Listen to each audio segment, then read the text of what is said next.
ऊंचे स्थान की ओर बढ़ते हुए बेटा पिता के निधन से दुखी था। लीसा ने उसे मजबूत रहने की सांत्वना दी और बच्चों को लेकर अन्वेषक की ओर बढ़ी। बिना जाने कि आगे एक दुर्घटनाग्रस्त विमान का मलबा है जिससे जीवन की आशा दिखी, वे जल्दी से उसमें घुस गए और रात वहीं बिताने का निर्णय लिया। बिना जाने कि अपराधी भी पीछे से आ गए थे और रात में उन्हें खत्म करने की योजना बना रहे थे।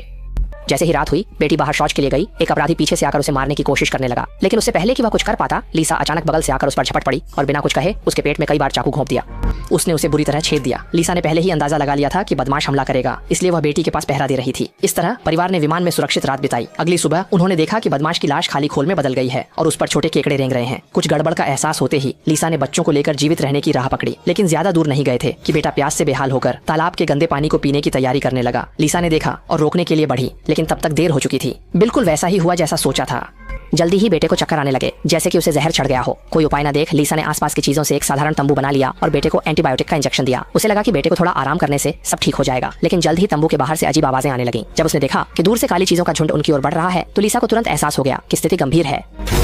उन्होंने तुरंत बच्चों को जगाया और भागने को कहा, लेकिन पीछे से चीजें उनका पीछा कर रही थीं। सामने एक विशाल मालवाहक जहाज दिखा तो वह बच्चों को लेकर तेजी से उसकी ओर भागे। हालांकि वहां के बचे लोग उन्हें देख बिना कुछ कहे दरवाजा बंद कर गए। कोई उपाय न देखकर परिवार को कंटेनर के ऊपर चढ़कर छिपना पड़ा। तब जाकर उन्होंने देखा कि वे क्या थीं। भूख से पागल बड़े केकड़े थे और उन्हें एहसास हुआ कि पिछली रात जो अपराधी खाली खोल में बदल गया था, वह इन्हीं केकड़ों द्वारा काटा गया था। वे तुरंत डर के मारे कांपने लगे, लेकिन आश्चर्य की बात यह थी कि जैसे ही केकड़े ऊपर चढ़ने की तैयारी कर रहे थे, उन्होंने अचानक हमला रोक दिया। असल में इन केकड़ों ने पास के कंटेनर में खून की गंध पाली थी, इसलिए वे सब एक साथ उस कंटेनर की ओर दौड़ पड़े। जल्द ही कंटेनर में मौजूद बचे लोग केकड़ों का भोजन बन गए। अगले दिन दोपहर तक केकड़े वहां से चले गए। थोड़ी खोजबीन के बाद उन्हें कुछ मिनरल वाटर और बंदूकें मिल गईं और यहाँ तक कि उन्हें एक वॉकी टॉकी भी मिला। मदद के लिए उन्होंने जल्दी से चैनल को आपातकालीन चैनल पर सेट किया और एक गहरे समुद्र के अन्वेषक से संपर्क किया जो उसी स्थिति में फंसा हुआ था।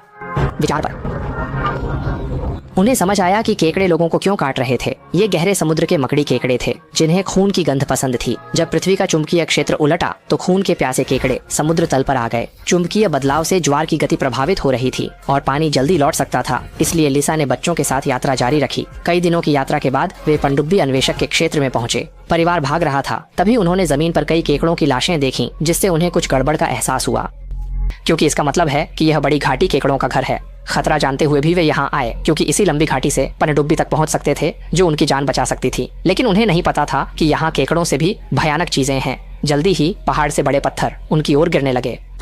संकट की घड़ी में लीसा ने तुरंत अपने दोनों बच्चों को एक तरफ धकेल दिया, जबकि वह खुद पत्थर के बीच फंस गई। जल्द ही जोरदार आवाज ने भयानक केकड़ों को चौंका दिया। अपनी जान बचाने के लिए लीसा ने दीवार के सहारे गोलीबारी की, लेकिन केकड़ों की संख्या बहुत अधिक थी। जल्दी ही लीसा की गोलियां खत्म हो गईं। संकट की घड़ी में बेटी समय पर पहुंच गई और केकड़ों की मां पर हमला करने से पहले ही मां का हाथ पकड़ लिया और तब जाकर लीसा ने अपनी जान बचाई।